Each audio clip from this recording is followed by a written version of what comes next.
Media.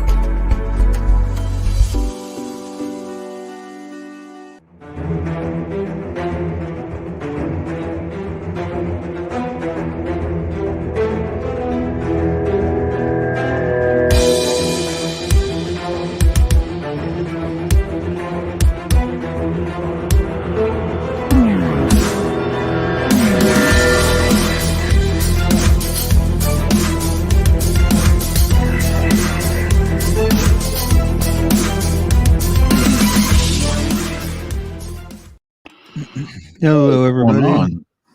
Huh? I said, what's going on?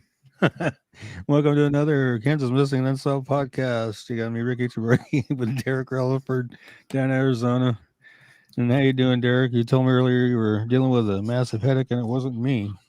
Oh my gosh, I don't know what happened, man. It was like the back of my neck was hurting, and it happens all the time. I think it's because I have high blood pressure, but it just kept going. So I took a Tylenol, and then I laid down for like 30 minutes, didn't touch it, and then so I took another Tylenol, and then I ate some food, and I slept for about an hour, and I feel great now. Cool. Just coughing a little bit. Yeah. Kind of sick. Yeah, T Squared, my brother, he's kind of a bit under the weather right now. He's still waiting his results of his COVID test. The rapid came back negative, but he's waiting on the PCR test. So hopefully he'll get that back. Because I know he's missing work. He hates not to be there. Right. And we have Lori Hayes from Hayes, Kansas in the house. Andrea from Junction City. Diana. Yeah, Diana's here on time. Yay. Thank you. Yay. Roxana is in the house. Yep. And then she's in Salina, Diana. And then we got Kimberly from Lindsborg, Kansas. We got 41 people watching tonight. I feel good. Wichita. DeKing Greens. Yeah. That's a name, isn't it? DeKing Greens. I like that. We got Richard Jones from Ark City. Nice. Got some people showing up tonight. Jason Pfeiffer. I love that guy. T Squared is here. Yep. Watching in Salina, obviously. I'm feeling better. Just need those results. Yep. Well, that's good. As long as he feels better. I guess it doesn't really matter what they tell him as long as he's getting better. He's still coughing somewhat. He said he seems to cough more when he's up moving around than when he's sitting still. They could tell him he has the plague as long as it's when he's getting better. They could tell him whatever they want as long as he's getting better. Arma, Kansas. Hey, Kimberly. Shelly Brennan from Fort Scott in the house. And then we have Cindy Ann Trotnick from Parsons. Cool. She's got her beautiful little family there in the picture. I love it. Yeah. Kelly off in the house. Tell you, it's been nonstop for me today. Just, I don't know why they call it a day off, because I think I run more on my day off than I do at work. Yeah, it sounds like you were pretty stacked today, man. Yes, I was. Yeah, Terry, I'll be hitting the mute button quite a bit tonight because I got a little cough myself. What was crazy is last week we had a stomach bug. So the Thursday before Christmas, my niece got really bad sick. She was just barfing everywhere, and she's like 15. And we all thought she had food poisoning because she was the only one, and then so they took her to the doctor, and the doctor even said it was food poisoning. And then they sent her home, and she was better within 15 hours. She was fine. And then about 2 days later, it just was a domino effect of people. People were going down puking left and right. But this week it seems to be a head cold. Diana says, yes, it does. Ellen Dotson from Leavenworth. Yep. She messaged me earlier, asked me when the next show is. I said, it's 9 at 9. Sweet. We got Thomas Roberts from Topeka. He says he loves the show. We love you being at the show, Thomas. Yeah. And T Square says, thanks for the help today. You're welcome. Somebody's got to take care of him. I mean, he's falling apart over there. Somebody's got to take care of T Squared. Well, we got a great show for you tonight. Do we have any? Last week we kind of talked about that located deceased a little bit. Was there anything new this week that people might be wanting to know about? You were talking about a serial killer type thing or something, right? Yeah, there was something I saw last night. We'll get into that a little bit. It's in Virginia. They're dubbing the guy the shopping cart killer. He was arrested in Virginia. They've linked him to at least 4 so far. Yeah, he is 35-year-old Anthony Robinson from Washington, D.C. And from the sounds of it, the way he was working was he was meeting these women on dating sites, and then he was having them meet him at a hotel called the Moon Inn, and uh, I guess he would, according to what the press conference I saw, said he would do unspeakable things to his victims. That's their wording. And then he would, of course, he would murder him. And then they called him the shopping cart killer because after he murdered him, he would transport the remains to where he dumped him in a shopping cart, which is interesting. I mean, what kind of society do we live in that we let a guy kill somebody, walk with her body in a shopping cart, Right. who got God knows how far to dump it? And it's like, oh my gosh, you did that? It's like, no, I did it 5 times and nobody stopped me. I mean, Well, we're pretty jaded and looking at our phones if you don't see a guy hauling a dead body 5 different occasions, you know? yeah. What's, I guess, one of the missing women that was one of his victims went missing back in November, December of 2020. So it's been going Been on going for, on. yeah, and The they're shopping trying to, cart killer. yeah, and they're working on trying to find out if he has any other victims, which safe bet there probably is. If it's, I mean, 2020. I mean, Yeah. come on. That's So I freaky. mean, it's crazy. The one article that I was just looking at, basically it says, is Harrisonburg, Virginia. Virginia authorities believe they have a serial killer in custody after they've linked the deaths of 2 women in the Shenandoah Valley to 2 other victims whose remains were found in the northern Virginia area. They've dubbed him the shopping cart killer. They say the suspect, 35-year-old Washington, D.C. resident Anthony Robinson, would transport the victims' bodies in a shopping cart after the slings. He connected with at least some of the victims on online dating sites and would meet them at hotels. Robinson was originally arrested on November 23rd in Harrisonburg after police found the bodies of 2 missing women, 54-year-old Aline Elizabeth Beth Redmond of Harrisonburg and 39-year-old Janita Larice Smith of Charlottesville in the same vacant lot on Linda Lane. He was arrested after surveillance footage and phone records connected him to the killings, per Harrisonburg Police Chief Kelly Warner. Warner says the 2 victims were found near each other in the same lot but were killed at separate times. Police also believe Robinson is linked to the death of a 29-year-old D.C. woman, Cheyenne Brown, whose remains have been preliminarily identified after being found Wednesday near the Moon Inn Hotel in Alexandria, along with the remains of a second unidentified person. They've preliminarily identified Cheyenne Brown based on a unique tattoo that she has. Wow. So they're waiting on definites, but the cases were linked after the Metropolitan Police Department in D.C. called Harrisonburg police a week after Robinson's arrest and said that they discovered the last known person in contact with Brown was Robinson. Warner and Fairfax PD's Ed O'Connell said digital data obtained by investigators showed Brown was in the area of the Moon Inn on the night of September 30th, but nothing was found in an original search. However, investigators were able to later determine through video surveillance that Brown and Robinson were at the same metro stop in Washington, D.C. on September 30th. Homicide detectives then went back to the original search area on Wednesday, December 15th, and spotted a red shopping cart in a wooded area. It was a Target shopping cart. Remembering that the 2 Harrisonburg victims were transported in a shopping cart.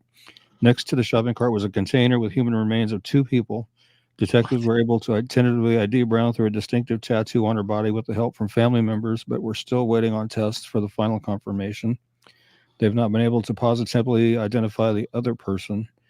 O'Connell said detectives were able to determine Brown and Robinson had communicated on a dating website before her death, and that records obtained should lead to the identification of the second victim found in Fairfax County. Police believe there could also be more victims in addition to the 4 they've located so far.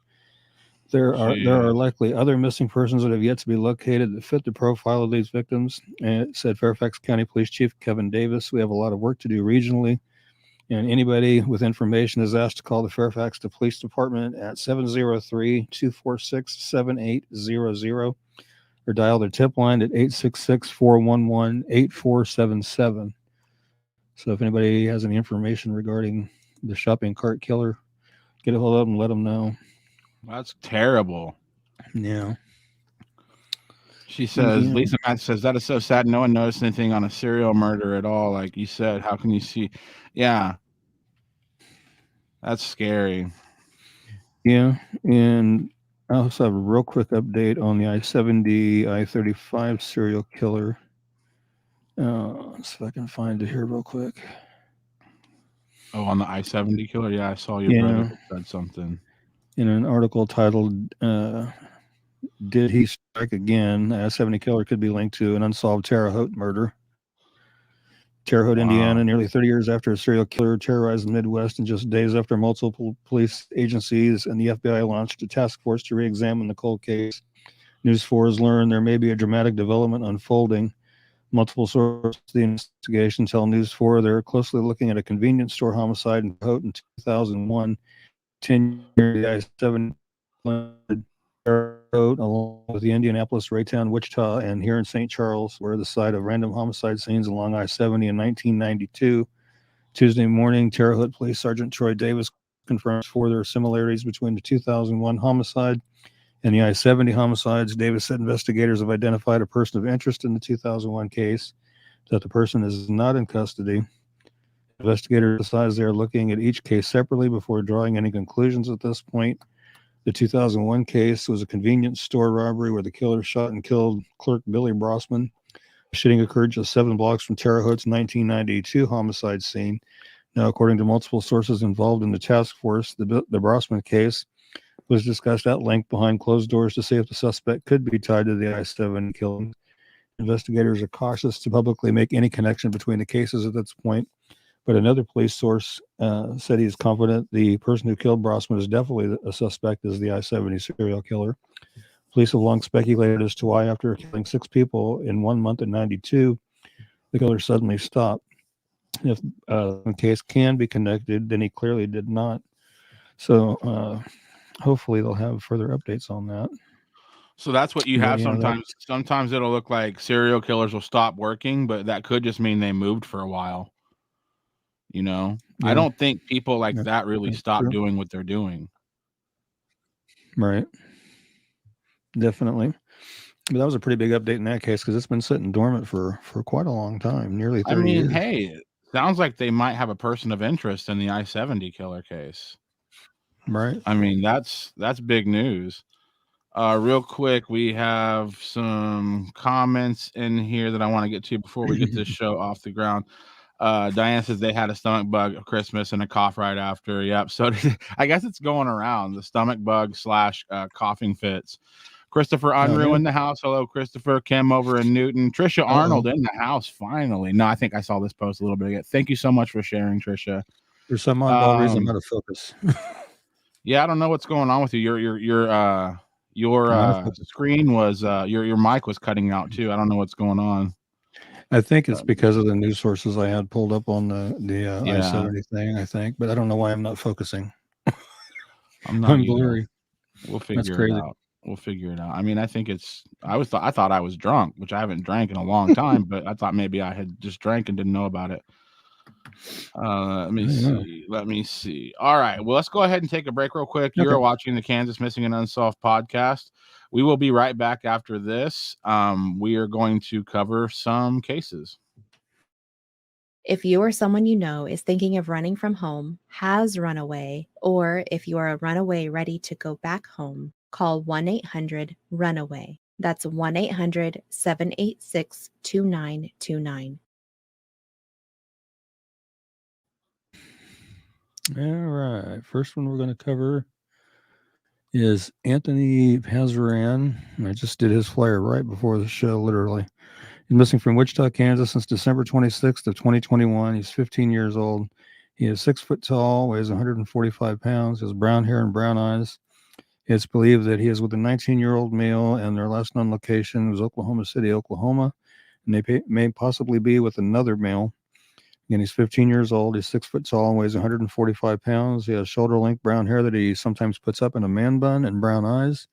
He was last known to be wearing a black shirt and black pants. If you have any information regarding Anthony's disappearance or you know of his whereabouts, please call the Wichita, Kansas Police Department at 316-660-9452 or 316-263-6011 or the KBI at 785-296-4017 and see if we can't help get Anthony found.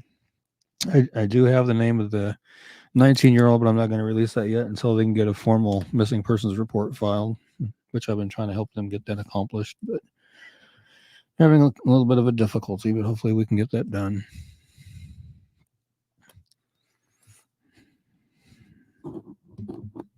Derek, you're muted. Yeah, we have to be careful. We can't just go posting pictures, and Right. we have to make sure that that's what's wanted from us from law enforcement and stuff like that. But Anthony has been listed as missing. We're looking for him. The state's looking for him. Anybody has the information, and he's a big dude, 6 foot tall, 145 Yeah. pounds. So if you see this guy around, give somebody a call. I like his chain. I've never had anything that nice in my life. That's And I'm cool. 38. Yeah. It's a nice chain. It's But nice. yeah, It is. and Anthony, if you're out there watching this isn't the way to do it, buddy. Go back to where you need to go, and a couple more years you'll be out on your own doing your own thing. You don't have to worry about anybody telling you what to do and how to do it. You'll be able to make your own choices. Just go finish up school, go finish up everything, get yourself a nice future going. Get yourself a plan going. That's the main thing in life. Always have a plan. Yeah, definitely. Looks like your camera fixed. What was going on with that? I don't know. I thought it was steaming up. I thought you were like doing the show from the bathroom and taking a shower or something, man. It was like steaming up. No, I saw Brandon in private chats to wave my hand in front of my camera. So when we were off camera, I wave my hand in front I don't know what that was about. There's Dennis from Muddy Waters Search and Recovery joining us. Oh, hey, Dennis. What's up, buddy? I've been really checking out his videos. Show, I really still want to get you on the show. Hey, I'll send him the link right now if he wants to come on. Okay. Here. Yeah, if you're available, let me see. We can do it. Sorry to hear that happened with you to go through. Hope they arrest the person. Oh, I saw that. There was a comment up here earlier. Yeah. Let me see. Where is that? This is Rochelle Hammond's mother. I had several scams yesterday, mostly text saying they have my daughter but want money.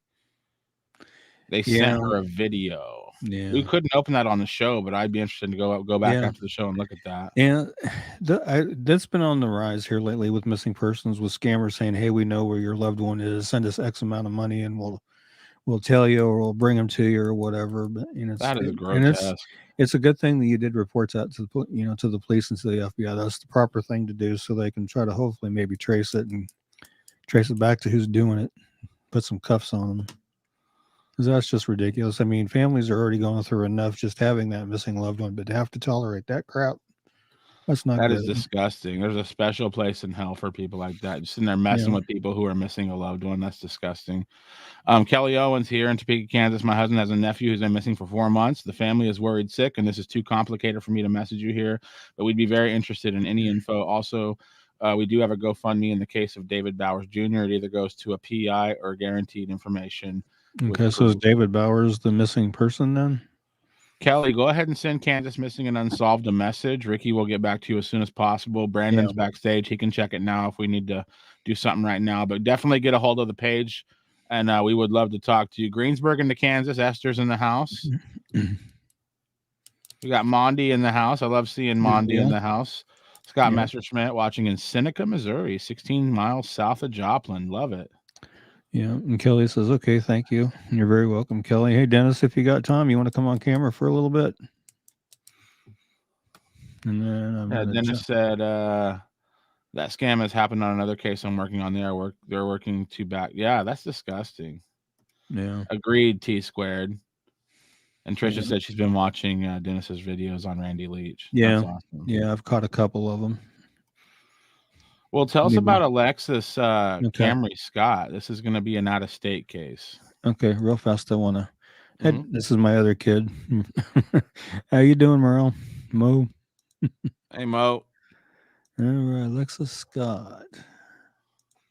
Missing from Peoria, Illinois, since September 23rd of 2017. She was 20 when she went missing. She would now be 24. She is 5'1", 140 pounds, brown hair and brown eyes. Alexis, who goes by Lex, was last seen at a house party in the 100 block of Richmond Avenue in Peoria, Illinois, sometime between 4 and 6 o'clock in the morning on September 23rd, 2017. According to the person who invited Scott to the party, she left the house on multiple occasions, and she was in the backyard when he left. She last used her cell phone at 5:08 a.m. and reportedly left the party on foot sometime after 5:30, though this has not been confirmed.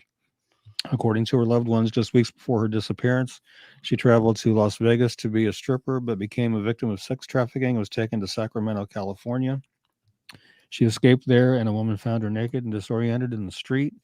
Alexis was able to contact her mother and return to Peoria, but she feared retaliation from her traffickers. The owner of the home where the party was at knows the man that Alexis went to Las Vegas with, and her family fears that she was trafficked again. She left behind a young son, and she is considered endangered. She does have the following tattoos. She has cheetah spots and the name Tevin Jr. in cursive writing on the right side of her collarbone, the name Lily in cursive on the left side of her collarbone, the name Trevon in cursive on her right wrist, and the word royalty in cursive on the inside of her left arm. She has stretch marks on her abdomen from her prior pregnancy. Her ears and nose are pierced. She has a scar under her lower lip from her prior piercing. She had orthodontic braces prior to her disappearance and removed them herself, but the brackets were still on her lower teeth. What? She was last known to be wearing a black Victoria's Secret hooded zip-up sweatshirt with pink designs, a cropped shirt, and light blue jeans. If you have any information regarding Alexis's disappearance or you know of her whereabouts, please call the Peoria, Illinois Police Department at 309-673-4521 or 309-494-8337. And see if we can't help figure out what happened to Alexis and get her back to where she needs to be. You know, I don't have daughters, but people like that trafficked her, probably lucky I don't. You guys might be covering some unsolved murder cases with looking for me. If that, you know, it's just disgusting. These disgusting pigs are finding these young girls and, you know, taking them against their will and turning them into slaves. I mean, what year is it? Jesus, like what year is it? Like, why is that happening? You know, it's like, and it's just, I don't know. And then I feel bad because she's 20 years old. She's freaking out. She's in Illinois and she's worried about people in Nevada. Yeah. I mean, what did she know? What did she associate with that she's so scared of? I mean, I just feel bad for her. And honestly, you know, like just to be awful, you hope that maybe she was trafficked because what's the alternative that she was killed? Yeah, no, you know right. what I'm saying? Like it's just like what happened to this poor girl? Like it's a real constant reminder of like you got to be careful who you associate with. You know, you have to pick your people you associate with very carefully in life. Otherwise, bad things can happen to you. Yeah. You can message the information right here to the page on the send message button on the page there, and it'll come direct to me or Brandon or Derek, whichever one of us answers it. More than likely be either Brandon can answer it before the show's over, or I can answer it after the show's over.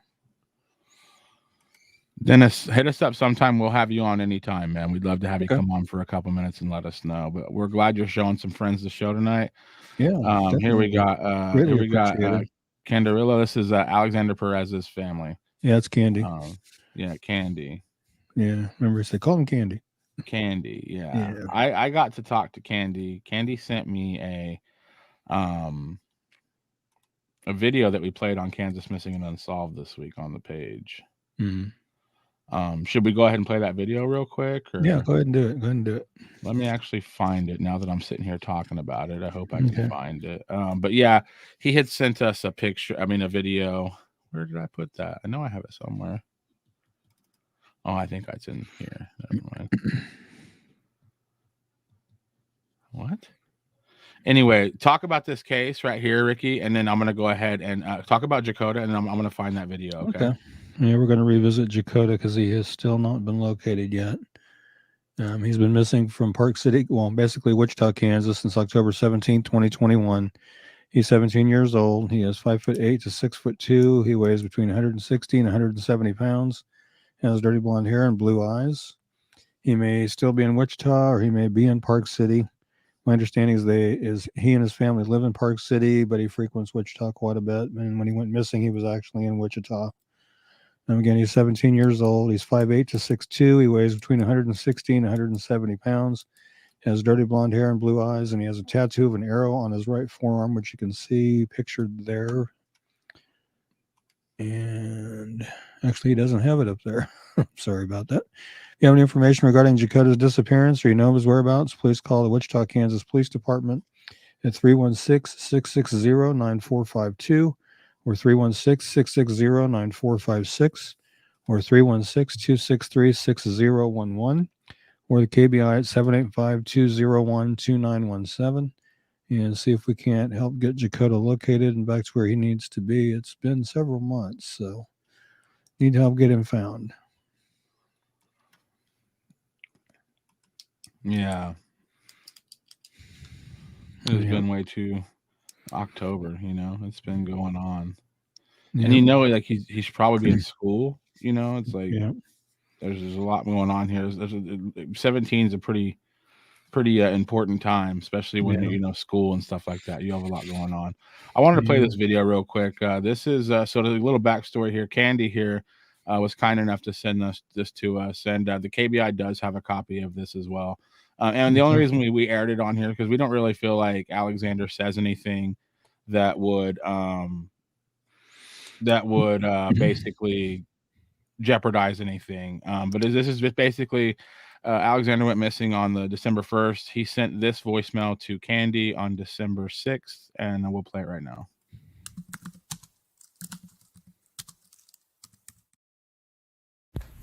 I don't know, man. I'm supposed to be going back early morning to go get some shit, and then. Oh, sorry, I didn't put the edited one. I'll put it up in a second. There's an edited version. We wanted to take out the curse words, but I'll get that here in a second. I'm sorry about that. Ricky made me edit it. Go ahead and tell us about Jonathan Curtis Powell. Okay. And Lance, I was going to answer your comment real quick. So where do you send the information? There's a send message button on the main page there. You can click that and message me that way. That'd be probably the quickest way to do that. So yeah, if you could do that, that'd be good.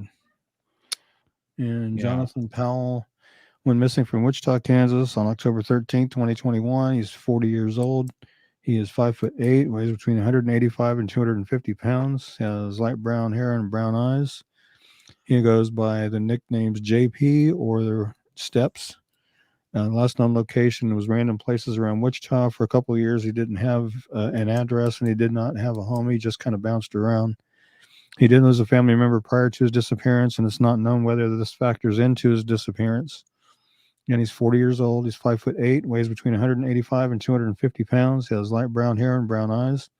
He has a tattoo of a teardrop under his right eye and a tattoo on the right side of his neck of the name Patty. He has various other tattoos on his arms as well. If you have any information regarding Jonathan's disappearance or you know his whereabouts, please call 911 or call the Wichita, Kansas Police Department at 316-263-6011 or the KBI at 785-296-4017 and see if we can help get Jonathan located and back home. It's one of those situations. It doesn't happen all the time, but there's 4 pictures, and to me, you could seriously make that out as 4 different people. Like he kind of has a lot of different looks. Yeah, I was noticing that when I was making the flyer. I thought the same thing. Just different angles. You could, I mean, if you photoshopped a picture with those 4 faces in it, you'd be like, that's the same person 4 times. I mean, he looks pretty different in all of his pictures. Yeah, definitely. Well, that's been a little long since anybody's talked to him. Monty's like, this just goes to show that once a parent, always a parent. You never stop worrying about your kids, no matter the age. That's definitely true. Diana says, I don't think Dakota is a runaway. His girlfriend doesn't even know where he is. That's interesting. That's very interesting because that's going to be very concerning. Anyway, I got that voicemail to pop up. I got the right one. Here it is. All right.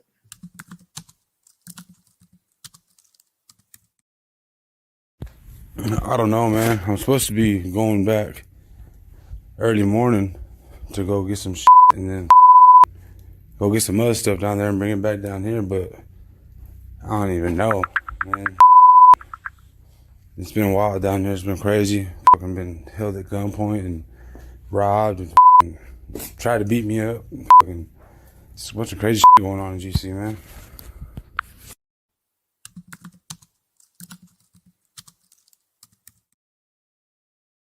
So really the only thing you learn from it is he says he's in GC on December 6th, or he says that he's talking about Garden City December 6th. This is interesting right here. Did you see this right here? It says this story, according to his friends, is on TikTok, except they all have a different story. It's under Crime and Coffee. Interesting. I'm gonna have Brandon's looking it up right now. Brandon is our resident guy who he's our TikTok dude with the world. He's our TikTok guy. Yeah, he's our anything. He said, "Did you see? There's a diver that came in checking lakes in Kansas. Diver's been solving a lot of. Are you talking about Adventures with Purpose? What if there's Is that, another you know? diver, man? If you think about it, man, like that's just searching the waters alone. You could solve a lot of problems. Oh yeah. You know, just searching the waters. No, definitely. Well, Brandon's looking this up. We're gonna see if we can find anything, Kelly, because that's really interesting. That is very interesting. So let's go ahead and talk about Larry here. Larry Tate Adams Jr. This is going to be a suspicious death out of Topeka. Yeah. As soon as I locate his. Looks like passed away September 26, 2009, from what I'm seeing. Yep, on September 26, 2009, Topeka police officers were called about 4:40 p.m. to a residence at 918 Northwest Western, just east of McKinley Park, after receiving a report of a shooting. After arriving at the scene, police found Larry Tate Adams Jr., 35, suffering from a gunshot wound.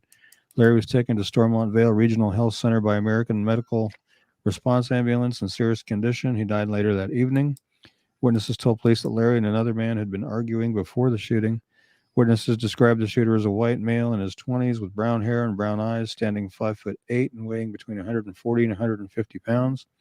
The assailant was said to have been wearing a hooded sweatshirt at the time of the shooting and was driving either a green vehicle, either a Dodge Neon or a Ford Taurus.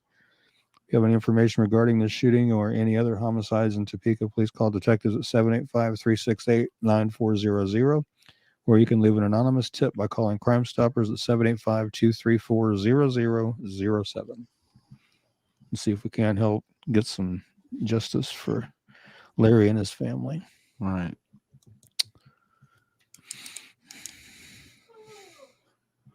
Just shooting people. Yeah. Just crazy. Yeah. I don't know, man. I don't see how anybody gets in altercations. My brother was saying somebody almost hit his car the other day, and the guy like stopped his car and acted like he was going to get out of the car. And my brother like went to get out of his car. I was like, "Are you crazy?" I was like, "You just take the loss. If somebody's crazy in traffic, you just drive away." Oh, definitely. You don't know if they're going to lose it and shoot you. Right. I mean, people are unhinged out there. I mean, when did it become like the norm to settle our disputes with a gun in the first place?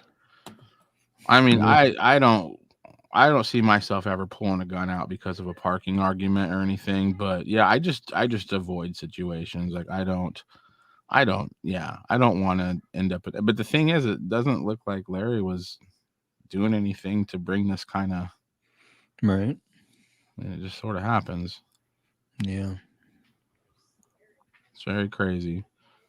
And Topeka is a very big city. Yeah. For Kansas. Yeah. And I don't know, man. Just right now. And the thing is whoever did it, who knows if they're even in Topeka anymore. If they're smart, they probably got out of there.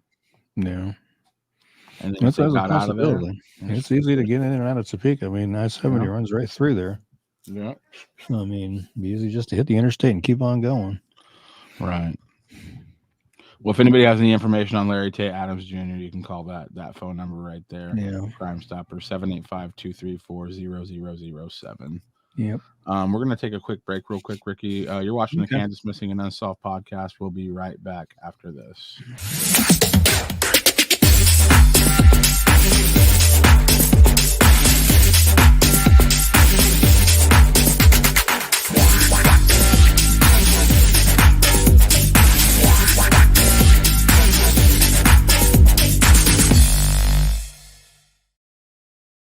Before you tell us about Tia Janice, I wanted to let you know Lance says he sent a PM to the main page. So cool. Thank you. We'll get on that as soon as we can, Lance. Yeah, tell us about Tia Janice. Looks like you found some new pictures. Yeah, the Center 2 photos were just recently sent to me to update her flyer with. She's missing from Wichita, Kansas since December 26, 2021. She's 15. She is 5'2", weighs 130 pounds, has brown hair and brown eyes. Looks like she does wear glasses from time to time. If you have any information regarding Tia Janice's disappearance or you know her whereabouts, please call the Wichita, Kansas Police Department at 316-660-9452 or 316-660-9456 or 316-263-6011 or the KBI at 785-296-4017 and see if we can't help get her located and back to where she needs to be. Again, because we have covered her in the past, and she was located, and here we are again. Right. Well, maybe she's having some tough times. She's 15. Yeah. I mean, 15's a crazy age. Yeah. For anybody. So yeah. I just hope she's safe, making good decisions, and hopefully plotting her moves to get back to somewhere safe. Yeah. Because that's going to be the number one most important thing there for Tia Janice. Definitely. Talk about Yasina. We've talked about her recently as well. Yeah, we've covered her in the past, and she was, I believe, located for some time, and now she's missing again. From Topeka, Kansas, since January 3rd, 2022. She's 15. She's 5'3", weighs between 125 and 140 pounds. She has dark brown hair and dark brown eyes. It's believed she may still be in the Topeka area. She does have a broken foot, and she should be wearing a walking boot, so that should be easy to distinguish. Again, she's 15. She's 5'3", weighs between 125 and 140 pounds. She has dark brown hair and dark brown eyes. If you have any information regarding Yesenia's disappearance, her whereabouts, please call the Topeka, Kansas Police Department, 785-368-9247, or 785-368-9551, or 785-368-9200, or KBI at 785-296-4017, and see if we can't help get her found and back to where she needs to be. And the two right-hand pictures up there are the two newer photos that I was just sent. So those are the most recent. Right. I like that we have a wide variety of different looks of her hairstyles and things. Right. Where she has it up on top, or she has some braids in it, or it's just down and out there. Again, I think she just maybe has some trouble. I mean, again, it's tough being 15. The two top middle photos look like maybe those are from some type of, correction type thing. Yeah, I don't know if we're definite or not on that one, but it looks that way. At least something like an ID or something. It looks like it's like an official type photo. I don't know what it was for, but they both look like, same solid background. But I mean, regardless of what it is, I'm not gonna sit here and pretend to know this little girl's life, but I just hope she's safe. I hope she finds, and honestly, if your foot is broken, go home, girl.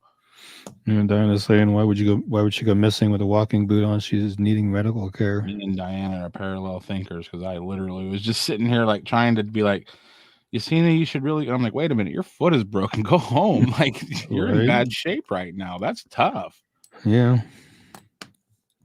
I mean, you could do more damage walking around. Like honestly, you shouldn't be doing much right now. You should really just be laying down at home. I mean, if you got a broken foot, that's really bad.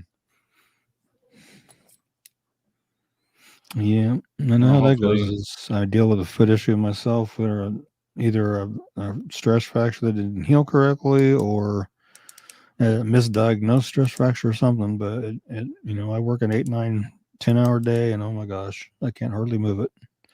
Right. Yeah, that's crazy. Well, tell us about Randy Leach. Speaking of some cases where they were going to search some waters. Yeah, and I know Dennis with Muddy Water Search and Recovery. He's deep diving into Randy's case and looking at some other things too that he was telling me about the other night. And so hopefully he can piece some things together with that. But Randy Leach is missing from Linwood, Kansas since April 15th, 1988. He was 17 when he went missing. He would now be 51. He's 6'3", weighs 220 pounds, has brown hair and blue eyes.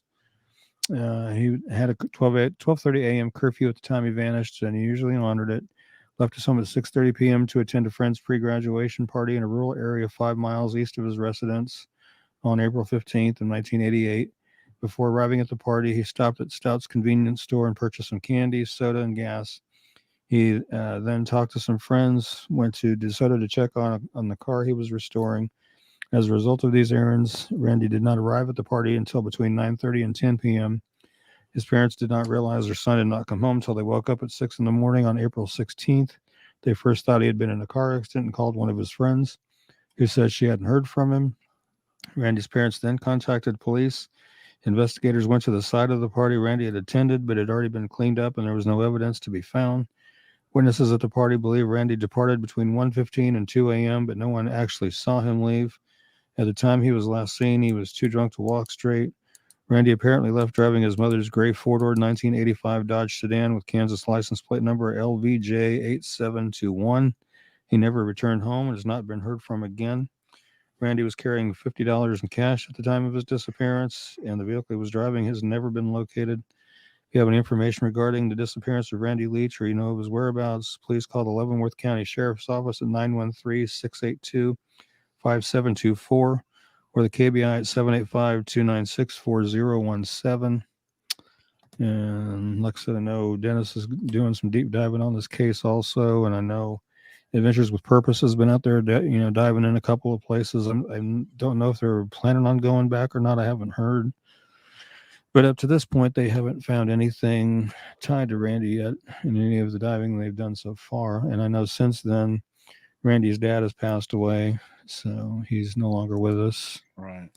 So Randy's mom's in pretty tough situation with not knowing where Randy is and her husband recently passing. So, our thoughts and prayers go out to Randy's mom. Yeah. I mean, I was just sitting here kind of thinking about April 15th, 1988, that morning. Mm-hmm. Just imagine the terror when your kid's not home. And it's not like it's a little kid. This is a 17. You knew your kid left. Yeah. You knew your kid drove away. You knew your kid might have had some alcoholic beverages. So you're just like immediately, oh my gosh, Randy got in an accident. Randy didn't make it home. So you go look, and then just the whole hysteria of that whole day of, and this is back in 1988. They didn't have Facebook. They didn't have Facebook Messenger. They didn't have cell phones. So they had to go, okay, we can't find Randy anywhere. Let's drive to the hospital, see if they've seen him. Right. They drive there. They go through all that. Let's go to the police station, see if he's been arrested. I mean, just think of the day that his parents had on April 15th, 1988, looking for Randy. And just for his poor mother, here we are so many years later, and she still has not been able to scratch that itch that started on April 15th. I mean, it's just crazy. It's like, how can somebody be tortured like that? I guess Donda's saying Adventures with Purpose won't go back. They suspect foul play on the case. That's been one of the theories for quite a long time, is that apparently he might have stumbled onto something that he shouldn't have, or seen something he shouldn't have seen, and was silenced, I guess. I mean, that's one theory that's been bouncing around for a long time. I don't know if they have anything to substantiate it or prove that, but. And I think I'm trying to sit here and ask myself why you wouldn't go back. Right. Even if you well, I mean, maybe for danger. You think it's danger reasons? That could be. They were getting too close to something. They were worried they weren't going to get out of there. That might be, because I know, like with Suzanne Morphew's case, they went up to Colorado and were doing some water searches in Suzanne Morphew's case, and they actually had guards looking out for him while they were searching, because apparently there was some threats being leveled at him or whatever. But so they had actual guards watching them and their vehicles and stuff while they were doing their water searches. So it's possible. Secrets die hard, man. Yeah, you're right. If there's a group of people that know what happened to Randy, and they're in like some kind of blood treaty where they're like, if you say something, you're next. I mean, it just makes you wonder how people can go this many years without saying something. Yeah. And T Square says, how does a car go missing? Strikes me that it would be rather difficult to make a car. I agree. Yeah, I think that's why Adventures with Purpose, they were wanting to do a lot of water searches, because there was talk that maybe he was intoxicated when he was trying to drive home, and he didn't navigate a bridge right and went down into the river, that kind of thing. So, no, seriously. I mean, if I'm just being completely honest and saying that they've never searched the water, I would be like, okay, you can spin whatever conspiracy you want. Randy more than likely drunk drove into a body of water. I mean, that's just what makes sense based on what we know. 17-year-old kid, drunk, driving home to a party to his parents' house, and there are body of waters in between there. To me, I'm just like, has to have gone in the water, but knowing that they've looked in some of that water and knowing that they don't want to go back there because they felt threatened, it makes you wonder. Like maybe the simplest solution isn't accurate in this part. Maybe this isn't it. Yeah. What's Trisha talking about? She said the stuff afterward is so suspicious, the fire and all. There's a lots of stuff, I remember seeing something about a fire, but I can't remember exactly what. I think, was it a large bonfire? I'd have to go back and watch. There's a lot. I know. Case coming in. Probably. I know. What is that other YouTube channel that I always watch? Can't remember the name. It's got that retired. His name's Mike King. He did a real big deep dive into Randy Leach's case as well. And a lot of information on there too. Mindy Wilcox says agree. Yeah. Oh, that's the house where the party was burned down. Yeah. Well, we know what happened that night. Yeah, the house or barn burned. Yeah. Well, that's right. That's yeah. There's a lot of suspicious stuff. Profiling evil. Thank you, Trisha. Profiling evil. Like I said, Dennis, he's doing some deep diving on Randy's case, and he thinks Randy's case may link into another case, and he kind of talked a little bit about it on his channel, the Muddy Water Search and Recovery. Wow. And Shar Everhart saying making a car disappear is easier than it used to be. Yeah, but we're talking 88, unless they parked it somewhere from 88 until where it got easier to get rid of a car. Yeah. I don't know. That's bad. Yeah. 88 was the year I turned 21. The year you turned 21? Yes, I did. Wow. Well, let's talk about, we have a couple more cases here to cover. Let's talk about Tommy Randall Cook. And I forgot to change the background to a different state, but anyway. Yeah, I like to go back and revisit some of these that haven't been, these older cases, because they still need found. They don't need to be forgotten about. Yeah, Tommy Randall Cook, he goes by Tommy, missing from Pueblo, Colorado since August 14th of 2013. He was 25 when he went missing. He'd now be 34. He's 5'8", weighs 185 pounds. He has brown hair and brown eyes. He went missing on August 14, 2013 from his father's house on West Cookdale Drive near South Angus Avenue in Pueblo. Thomas and his father had an altercation, and Thomas left, leaving his wallet and all forms of ID behind. It was reported that he was heading back to Wichita area to be with his family and friends. His only way to get there would have been to hitchhike. Thomas never arrived in Wichita or returned back to his father's. Thomas has not contacted any family or friends or logged into any of his regularly used accounts. Those closest to him are very concerned because this is out of character for Thomas, and he seemed depressed before his disappearance and is now without his medications. Thomas has 2 children. His disappearance, again, is out of character for him. He'd never go this long without contact, especially his kids. If you have any information regarding Thomas's disappearance or you know his whereabouts, call Detective John Burgos at 719-583-4730 or the Pueblo County, Colorado Sheriff's Office at 719-583-6125 and see if we can't help get Thomas found and back home to where he needs to be.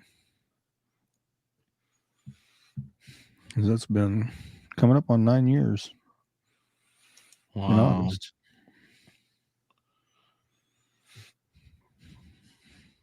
Yep. Only way to get back to which area he would have had to have hitchhiked. Yeah. And he never made it back. And he didn't go back to his dad's. So let's see if we can help generate some information and help get him found. Long time. Yeah. Monty's got a comment that goes back to Randy's case. His cars in 88 were a lot bigger. A lot bigger and a lot more solid than they are now. Right. A lot more steel and a lot less fiberglass back then. I mean, you got to be careful where you go. I'm sorry, but I mean, I didn't know that place burned down. It just makes you be like, oh, okay. So obviously something fishy happened. And nobody's ever going to say a word about it. Okay. End of case. Yeah. I mean, I'm sure you could ask a ton of questions and you can get close to the right people and they'll tell you exactly what happened, but they won't tell a cop. Right. It goes back to somebody knows something, and I know somebody's got to know something about that case. They just haven't been struck to talk yet, and they need to. It's Or time. they feel like if they talk, they'll get struck. That could be. I mean, that could be. You witness something horrific, you know, and then the person who does something horrific, just standing over somebody who's no longer with us anymore, just says, "You're next if you say anything." Yeah. Pretty lasting sales effect of keeping your mouth shut. You know, it's like, okay, I don't want to be on the receiving end of that. Yeah, Brandon backstage in our private chat there says friends with junkyards can make a car disappear too. Yeah. That's I mean, yeah, I mean it's easy to get rid of a car, but to me, I don't know. It's just I don't know. I hope that they find something, but I feel like there's this. Yeah. It's just really. I didn't know there was that much like fishiness to it. So I learned, and I've been covering this case. But see, that's the first time, Trish. Thank you for bringing that up, Trisha. That's the first time I ever knew that. Maybe have you mentioned that on the air before? I don't think I have. I don't think I have because there's a lot that I would have like 3 flyers of information probably with everything that I mean. There's a lot to go over. I mean, and we don't typically cover those kinds of details. Yeah. Because that's more of we basically cover what was in the papers and what the police are saying. There was even a report of a guy that had said that he was in a cave somewhere out there and he saw I can't remember if it was a body or bones hanging up in this cave and stuff like that. And that cave has since been filled in and stuff like that. So, I mean, there's just all kinds of stuff. Yeah, and I agree with Diana. You can get rid of a car, but I think it's hard to get rid of a car forever unless you go in the water. I mean, it gets. I don't know. I don't know. I'm glad I don't know how to get rid of somebody's car. I guess it makes me feel good about myself. Yep. Trisha says one of Randy Leach theories too: a person with access to a car crusher. And Donda says, "Did it dig a big enough hole and bury the car?" And that's always possible too. And obviously not by hand. Yeah. And Mindy, my friend's death is still being investigated, and it's just from August. Hope it doesn't end up like some on this show, years down the road and still not solved. The thing is, someone knows something. People just got to speak up with what they know or hear, no matter what it is. I agree, Mindy. I really do. I do too, but I'll tell you what, Mindy, I've been talking to a lot of people over the last 10 years of my life when it comes to unsolved crimes, unsolved homicides, missing people, just in my own personal, not anything to do with Kansas Missing and Unsolved, and things that I've done in my other job that I do. And I've talked to a lot of people like Randy Leach's family. And one thing that I have learned, Mindy, is that I think it really is just fear that keeps people from saying something. Yeah. Because the thing about justice is there's 5 people right now. I guarantee if something negative happened to Randy Leach in that barn that night, and there's 5 people on this earth that knew about it, they could go to the police and walk you through everything that happened and tell you everything that happened. But when they do that, then it's going to be written down. Then they're going to go back to their house, and then the police are going to go to those people's house and say, "Hey, we heard this about you." And those people that they go see are going to be like, "That's funny because I know there was 10 people in that room that night." And what you're telling me, and then that person knows at that point that they have a 1 in 10 chance at knowing that the person who might have did something to Randy knows one of those people talked. And then you go to even one further. When you go to court, you have to go up on stage and say something to this person. Now you're like, well, how could you be scared of somebody who's about to go to prison? Well, how do you know how powerful they are? Just because their body's in prison doesn't mean they can't will things. So the thing is fear.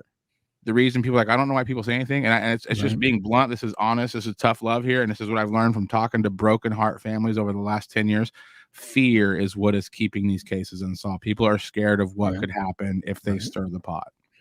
And Candy's saying someone knows something about all these cases. I don't know how these people sleep at night. I wonder the same thing, Candy. If I had information on a case and I was holding it back, it would be eating me alive like cancer. I would have to say something to somebody soon. Yeah, definitely.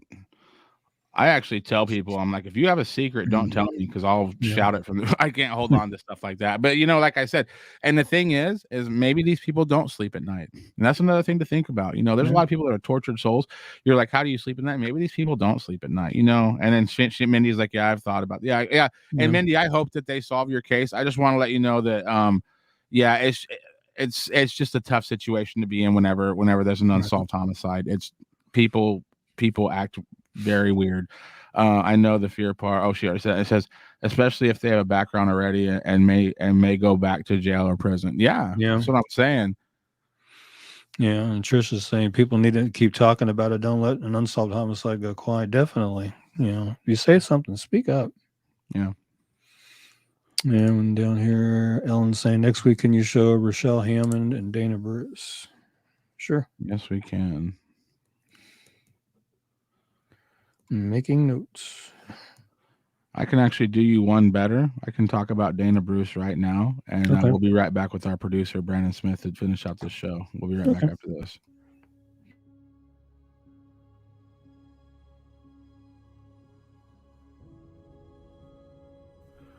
Hi, this is Brandon, producer of the Kansas Missing and Unsolved podcast, and today I want to talk to you about one of our outstanding cases by the name of Dana Jane Bruce. Dana Jane Bruce went missing from Sedalia, Missouri on October 4th of 2008. At the time of her disappearance, she was 23. She would now be 36 years old. Her height is 5'2", and she weighs 98 pounds. She has brown hair and green hazel eyes. Dana Jane Bruce went missing from Sedalia, Missouri on October 4th of 2008. She was last seen at her children's babysitter's home in Sedalia, Missouri. She had left the children there earlier that day so she could go out for the evening. She returned at midnight and gave the babysitters more money and asked her to watch the children for the rest of the night. Dana was seen at the Malone's Bar on Main Street with a young man driving a late model red Ford F-150 truck earlier on the night of her disappearance. She left with that man at 11:30 p.m. Police have identified the man that Dana was with on the night she vanished. He traveled to Atlanta, Georgia after her disappearance, and police questioned him about Bruce after he was arrested there on unrelated charges of marijuana possession and driving on a suspended license. Authorities haven't named him publicly, but they are calling him a person of interest in her case. He told the questioners that he and Dana parted ways after they left the bar and he never saw her after that. She left all her belongings behind, including her hairbrush and toothbrush, and she doesn't have credit cards, debit cards, a checking account, a cell phone, or a car. Dana was last known to be wearing a black shirt with the word Rebel in silver lettering on the front and blue jeans. Dana has a tattoo of a teddy bear with wings and the name Dylan on her upper left arm. She is blind in her left eye, and Dana has a 2-inch scar along her lower spine and a staple scar on her right shoulder. Her ears are pierced, one each time. If you have any information regarding Dana's disappearance or you know of her whereabouts, please call the Sedalia, Missouri Police Department at 660-827-7823 or 660-826-8100 or the MSHP at 573-526-6178 or toll free at 866-362-6422, and let's work and try and get Dana back home.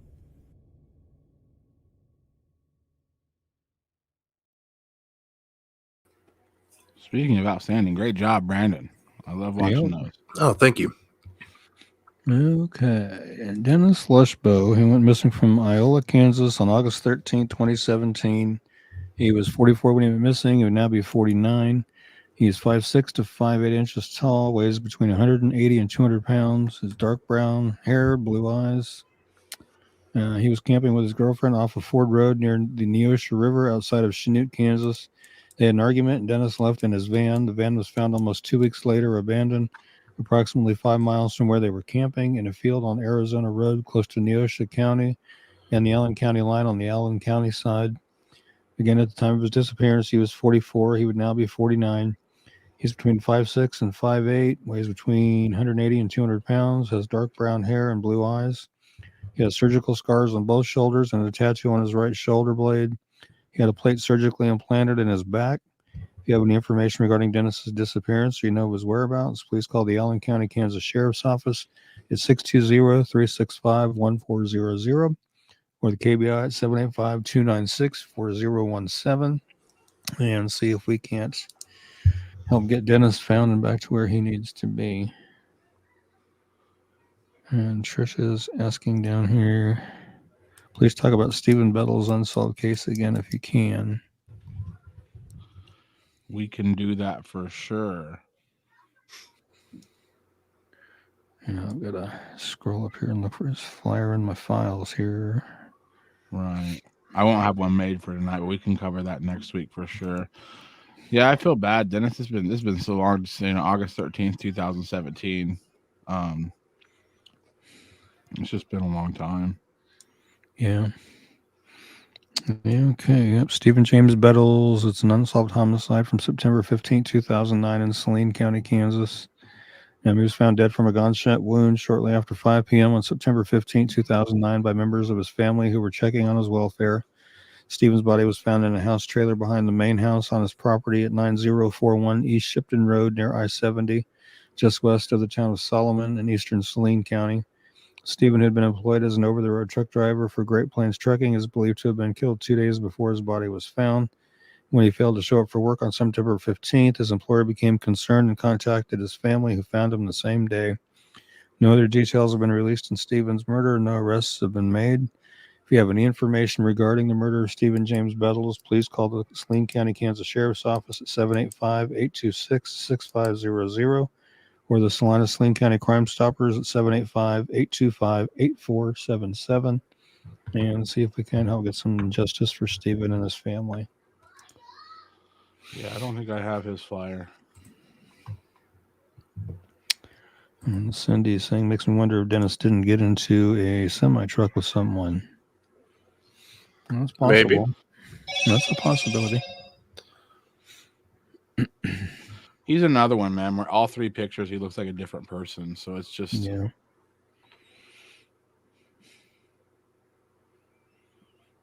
Okay, cool. Got an update that Jeremy Veal was located safe, so we'll have to update his flyer nice. after that. Good. It's always cool. good to add another one of those to the list. Yeah. Cool. Always good to hear that. Wow. Well, that was a great show tonight, guys. And you're very welcome, Trisha. We will be back the 13th, it looks like. Oh, wow. January 13th. We'll be halfway through the first month of the new year already. It's like time just doesn't care anymore. Just flies by. It does, man. It's just crazy. It's just a new month, new year. It's here. I think Floyd said, "Time keeps on ticking into the future." Yeah. And Cindy's saying he could be anywhere, or it could have been a serial killer. You just never know. That's true. You don't ever know. True. Yeah. There's sad to say there's a lot of unsolved that happen. Yeah, just like the serial killer they just arrested in Virginia. So apparently he was a transient too. Said he had addresses in New York and DC both, as well as I think some other places. So it'll be interesting to see how that case goes and if they link any more victims to that guy. Right. Kind of blows my mind though. Serial killer. It was pretty quick how they found him though, using digital data and everything from internet, cell phone, that kind of thing. Right. Yep. Well, I am gonna have us end the show because my headache is not complete. It's coming back a little bit. Oh, birthday Thursday. All right. Cool. Happy birthday shout out. And you're very welcome, Cindy. And thank you guys for watching. And Diana says, thank you guys. Always remember what you do is so important. Thank you. Yeah, it is very important. All right. Thank you guys for everything you do. You're very welcome. Ellen and Mondi says, thank you for all your hard work you put in each of these cases. You're very welcome. Yep, this April will be 10 years this page has been going. Cannot believe it's coming up on 10 years. A big celebration. Yeah, I'll have to have a celebration. Big 10 year. Yeah, unreal. 10-year celebration. Well, I just want to thank everybody for watching. And just real quick, Heavenly Father, thank you for being with us tonight as we share these cases with the folks out there. And just pray that it reaches the right ears and the right heart and they do the right thing and make that call and reveal what they know. Lead them to do that. And we pray these things in your name, Heavenly Father. Amen. Amen. And with that, just want Go ahead. and take care. Stay safe. God bless. We will see y'all on the 13th. If you or someone you know is experiencing a suicidal crisis or emotional distress, please call the National Suicide Prevention Lifeline at 1-800-273-8255.